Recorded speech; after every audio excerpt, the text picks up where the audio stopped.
How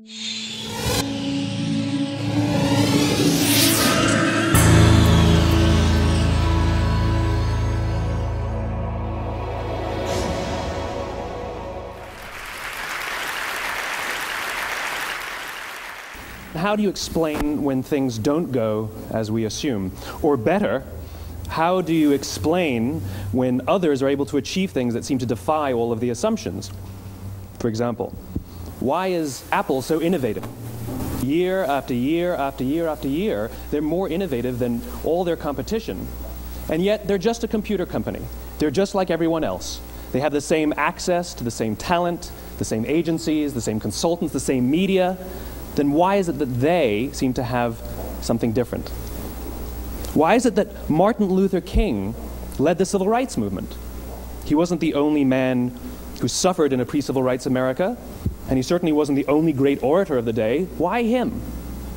And why is it that the Wright brothers were able to figure out controlled powered manned flight when there were certainly other teams who were better qualified, better funded, and they didn't achieve powered manned flight, and the Wright brothers beat them to it?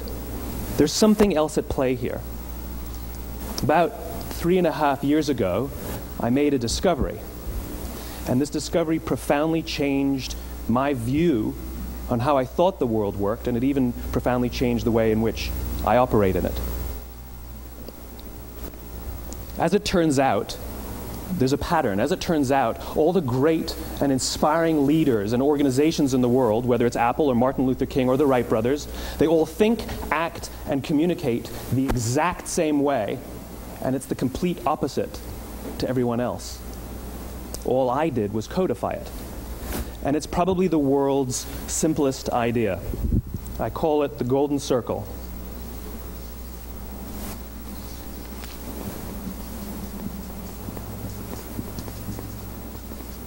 Why, how, what? This little idea explains why some organizations and some leaders are able to inspire where others aren't. Let me define the terms really quickly. Every single person, every single organization on the planet knows what they do, 100%. Some know how they do it, whether you call it your differentiating value proposition or your proprietary process or your USP. But very, very few people or organizations know why they do what they do. And by why, I don't mean to make a profit. That's a result. It's always a result. By why, I mean what's your purpose? What's your cause? What's your belief? Why does your organization exist? Why do you get out of bed in the morning? And why should anyone care? Well, as a result, the way we think, the way we act, the way we communicate is from the outside in. It's obvious. We go from the clearest thing to the fuzziest thing. But the inspired leaders and the inspired organizations, regardless of their size, regardless of their industry, all think, act, and communicate from the inside out. Let me give you an example. I use Apple because they're easy to understand and everybody gets it. If Apple were like everyone else, a marketing message from them might sound like this. We make great computers. They're beautifully designed, simple to use, and user-friendly. Want to buy one? Meh. And that's how most of us communicate. That's how most marketing is done, that's how most sales is done, and that's how most of us communicate interpersonally. We say what we do, we say how we're different or how we better, and we expect some sort of behavior, a purchase, a vote, something like that. Here's our new law firm. We have the best lawyers with the biggest clients. We have, we always perform for our clients, do business with us. Here's our new car. It gets great gas mileage. It has, leather seats. Buy our car. But it's uninspiring. Here's how Apple actually communicates. Everything we do, we believe in challenging the status quo. We believe in thinking differently. The way we challenge the status quo is by making our products beautifully designed, simple to use, and user-friendly. We just happen to make great computers. Want to buy one? Totally different, right? You're ready to buy a computer from me. All I did was reverse the order of the information. What it proves to us is that people don't buy what you do, people buy why you do it. People don't buy what you do, they buy why you do it. This explains why every single person in this room is perfectly comfortable buying a computer from Apple. But we're also perfectly comfortable buying an MP3 player from Apple, or a phone from Apple, or a DVR from Apple. But as I said before, Apple's just a computer company. There's nothing that distinguishes them structurally from any of their competitors. Their competitors are all equally qualified to make all of these products. In fact, they tried. A few years ago, Gateway came out with flat-screen TVs. They're eminently qualified to make flat-screen TVs. They've been making flat-screen monitors for years. Nobody bought one. And Dell. Dell came out with MP3 players and PDAs. And they make great quality products, and they can make perfectly well-designed products, and nobody bought one.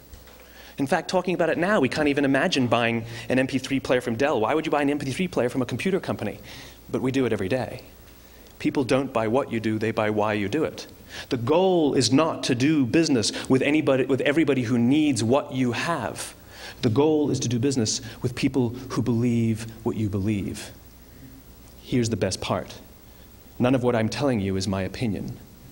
It's all grounded in the tenets of biology, not psychology, biology. If you look at a cross-section of the human brain, looking from the top down, what you see is the human brain is actually broken into three major components that correlate perfectly with the golden circle. Our newest brain, our Homo sapien brain, our neocortex, corresponds with the what level. The neocortex is responsible for all of our rational and analytical thought and language. The middle two sections make up our limbic brains, and our limbic brains are responsible for all of our feelings, like trust and loyalty. It's also responsible for all human behavior, all decision-making, and it has no capacity for language. In other words, when we communicate from the outside in, yes, people can understand vast amounts of complicated information like features and benefits and facts and figures. It just doesn't drive behavior. When we communicate from the inside out, we're talking directly to the part of the brain that controls behavior, and then we allow people to rationalize it with the tangible things we say and do. This is where gut decisions come from. You know, sometimes you can give somebody all the facts and your figures, and they say, I know what all the facts and details say, but it just doesn't feel right. Why would we use that verb? It doesn't feel right. Because the part of the brain that controls decision-making doesn't control language. And the best we can muster up is, I don't know, it just doesn't feel right. Or sometimes you say you're leading with your heart or you're leading with your soul. Well, I hate to break it to you, those aren't other body parts controlling your behavior. It's all happening here in your limbic brain, the part of the brain that controls decision-making and not language. But if you don't know why you do what you do, and people respond to why you do what you do, then how will you ever get people to vote for you or buy something from you, or more importantly, be loyal and want to be a part of what it is that you do? Again, the goal is not just to sell people who need what you have. The goal is to sell to people who believe what you believe. The goal is not just to hire people who need a job. It's to hire people who believe what you believe. I always say that, you know, if you hire people just because they can do a job, they'll work for your money. But if you hire people who believe what you believe, they work for you with blood and sweat and tears. And nowhere else is there a better example of this than with the Wright brothers. Most people don't know about Samuel Pierpont Langley. And back in the early 20th century, the pursuit of powered man flight was like the dot-com of the day. Everybody was trying it. And Samuel Pierpont Langley had what we assume to be the recipe for success. I mean, even now, you ask people, why did your product or why did your company fail? And people always give you the same permutation of the same three things. Undercapitalized, the wrong people, bad market conditions. It's always the same three things. So let's explore that. Samuel Pierpont Langley was given $50,000 by the War Department to figure out this flying machine. Money was no problem. He held a seat at Harvard and worked at the Smithsonian and was extremely well connected. He knew all the big minds of the day.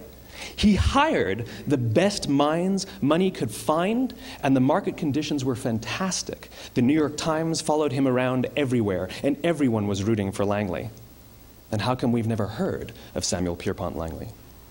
A few hundred miles away in Dayton, Ohio, Orville and Wilbur Wright.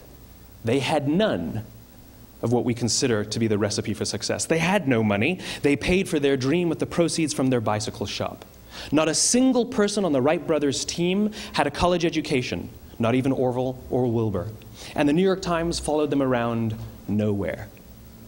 The difference was Orville and Wilbur were driven by a cause, by a purpose, by a belief. They believed that if they could figure out this flying machine, it'll change the course of the world. Samuel Pierpont Langley was different.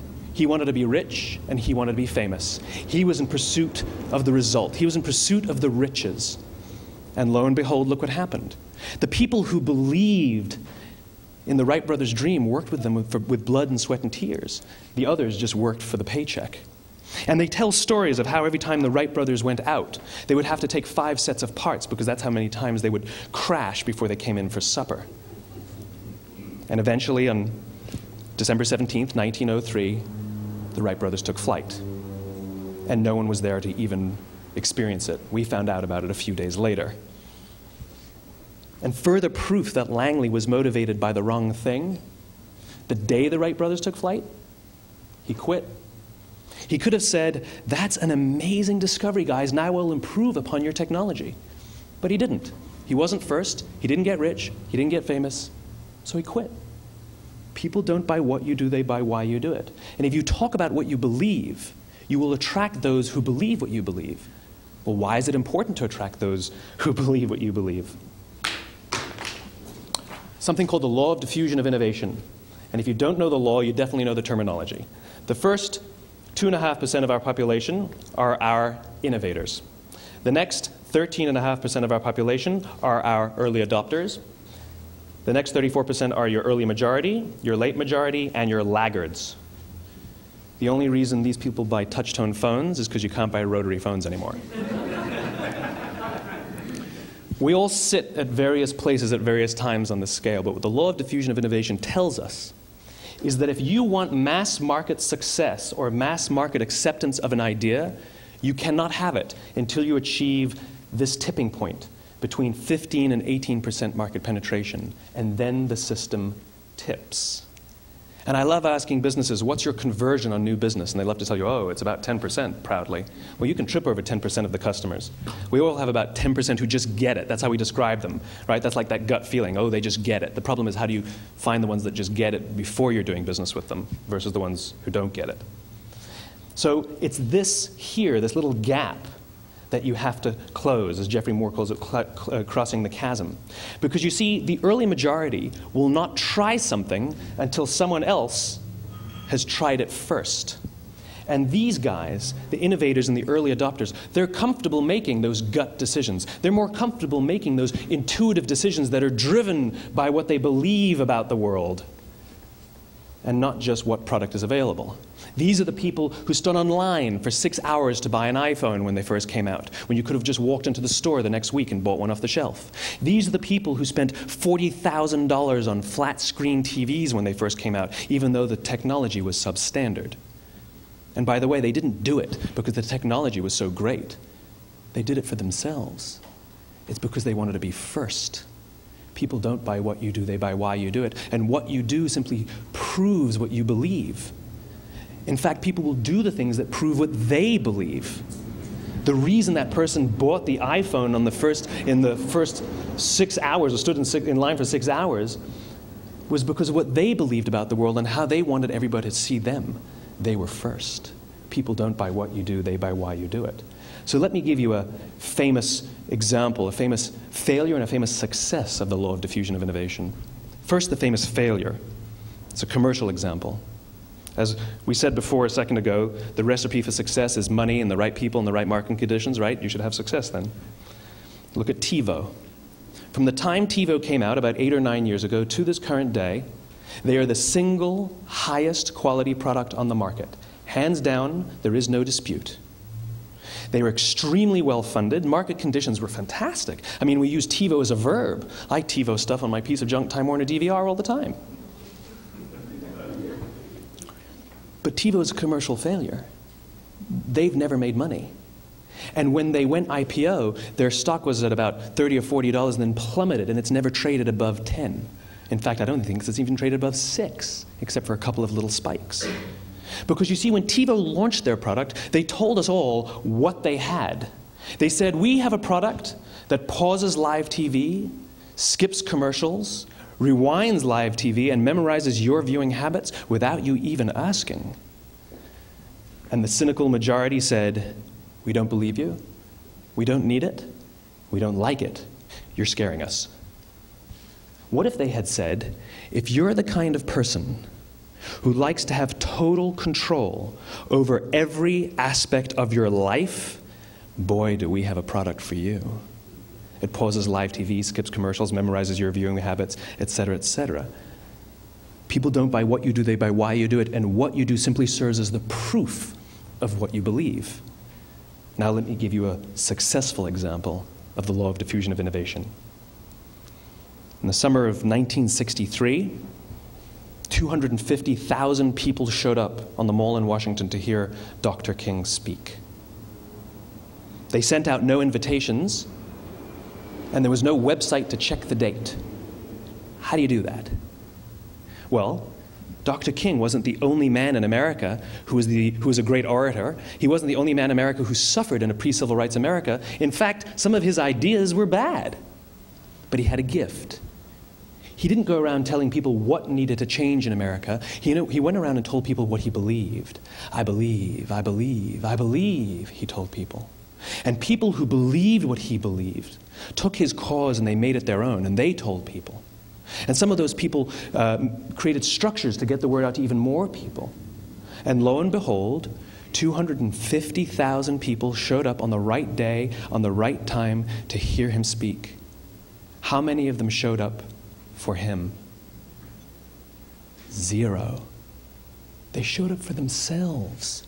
It's what they believed about America that got them to travel on a bus for 8 hours to stand in the sun in Washington in the middle of August. It's what they believed, and it wasn't about black versus white. 25% of the audience was white. Dr. King believed that there are 2 types of laws in this world, those that are made by a higher authority and those that are made by man. And not until all the laws that are made by man are consistent with the laws that are made by the higher authority will we live in a just world. It just so happens that the civil rights movement was the perfect thing to help him bring his cause to life. We followed him not for him, but for ourselves. And by the way, he gave the I have a dream speech, not the I have a plan speech. Listen to politicians now with their comprehensive 12-point plans. They're not inspiring anybody. Because there are leaders and there are those who lead. Leaders hold a position of power or authority, but those who lead inspire us. Whether they're individuals or organizations, we follow those who lead, not because we have to, but because we want to. We follow those who lead, not for them, but for ourselves. And it's those who start with why that have the ability to inspire those around them or find others who inspire them. Thank you very much.